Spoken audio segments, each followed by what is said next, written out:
Alright guys, so good morning sa inyo lahat, no? Yan, J Motors TV. Nandito tayo ngayon sa FKM Imus branch.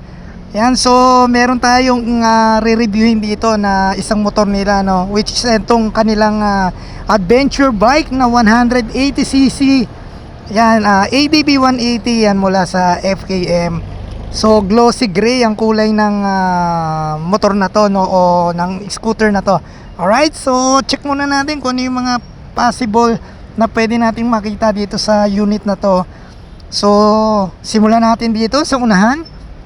Ayan, so dito sa unahan makikita natin meron tayong 4 na projector na ilaw rito, no? Alright, so ayan. Then meron tayong camera, built-in camera. Yang makikita nyo, meron tayong camera dyan. Okay, so ang kagandahan dito is naka dual purpose na yung kanyang tire. Ayan, okay. Then naka spoke siya. So kulay gold yung kanyang rim set. Ayan, so CST brand yung kanyang tatak ng kanyang gulong, no. So ang size ng gulong sa unahan is check natin, 110/80 by 14. Yan, yung size ng gulong. So meron tayong conventional fork dito. So naka ABS to guys, itong motor na to. So ito yung kanyang turning signal. Then meron tayong daytime running light dito. Yan, makikita nyo, ito yung kanyang daytime running light. Then dito meron tayong emblem ng FKM dito. Yan, so kabilaan yan syempre. Yan. Then dito meron tayong windshield. Yan, so adjustable naman to. Dito nyo lang yan pipihitin, then pwede yan tumaas. Alright, so dito tayo banda sa kanyang panel. So naka TFT panel tayo dyan.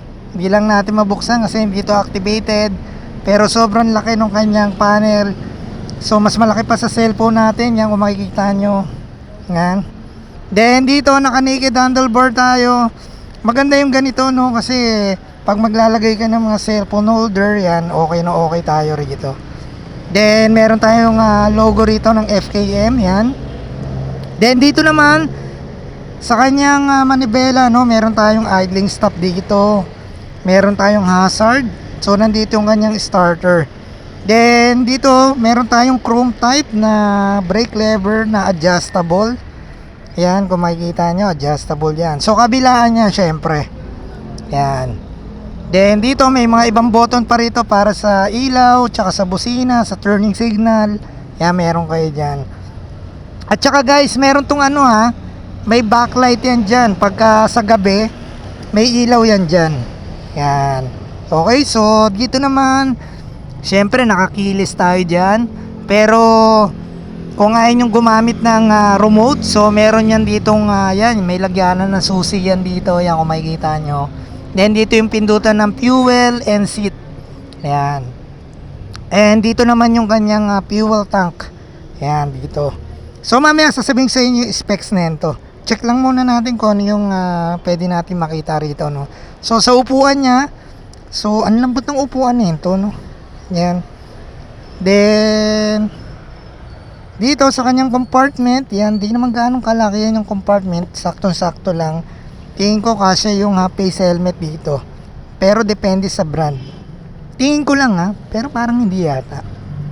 Depende sa brand na face helmet. Tapos ito yung kanyang battery. Yan, nandito, no. Hindi pa kasi to activated bagong-bago pa kasi to Then nandito yung kanyang grab bar na ready for top box na. Ito. Yan. Alright. Then dito yung kanyang ayan, yung tapakan ng angkas natin.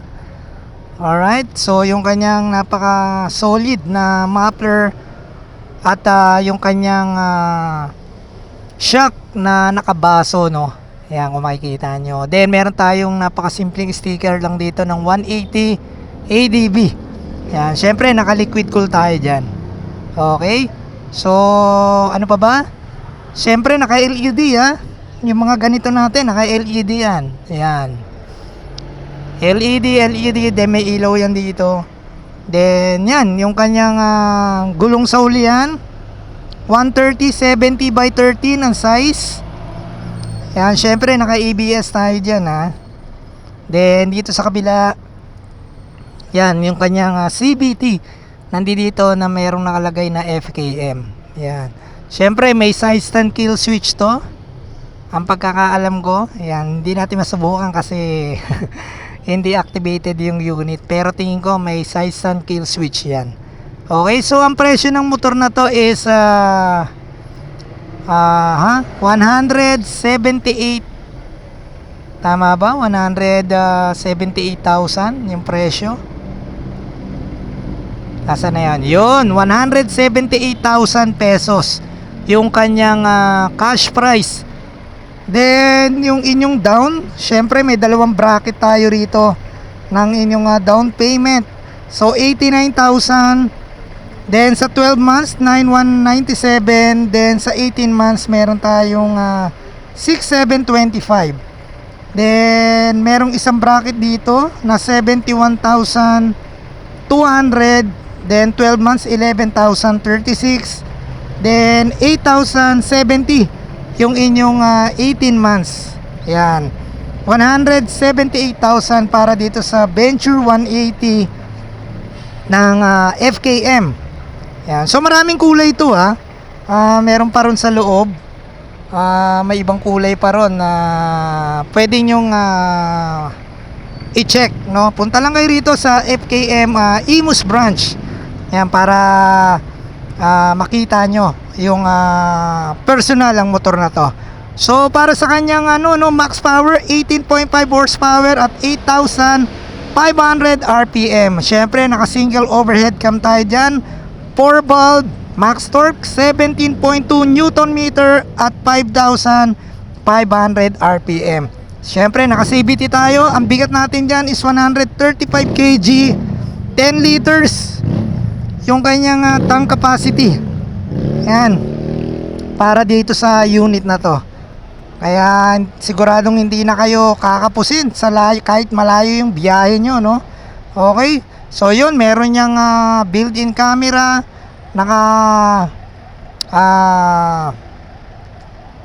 panel niyan, naka TFT display. So ano pa ba, dual channel ABS tayo dyan, naka smart key. Then meron tayong traction control na tinatawag. Alright, syempre hindi mawawala yan, naka ABS na, naka traction control pa.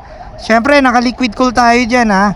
Okay, so 178,000 para sa very quick review natin dito sa FKM Venture 180. Alright, puntahan nyo lang yan dito sa Imus. Pasensya na kayo, medyo maingay at tayo ay nasa labas ng kanilang branch. Ayun yung kanilang branch. So nandito tayo. Alright, so sana ma-test drive din natin to, no? Ang available na test unit kasi ron is 300cc na 3GP, 400cc na FKM na slick, at saka yung Victorino. Alright guys, no? Kung bago ka pa lang sa ating Facebook page o sa ating YouTube channel, huwag mo kalimutan i-like, i-share, and subscribe na rin. Pahit ng notification bell para updated ka sa lahat ng video na ina-upload natin. Okay, so J Motors TV, ride safe and peace out sa inyong lahat.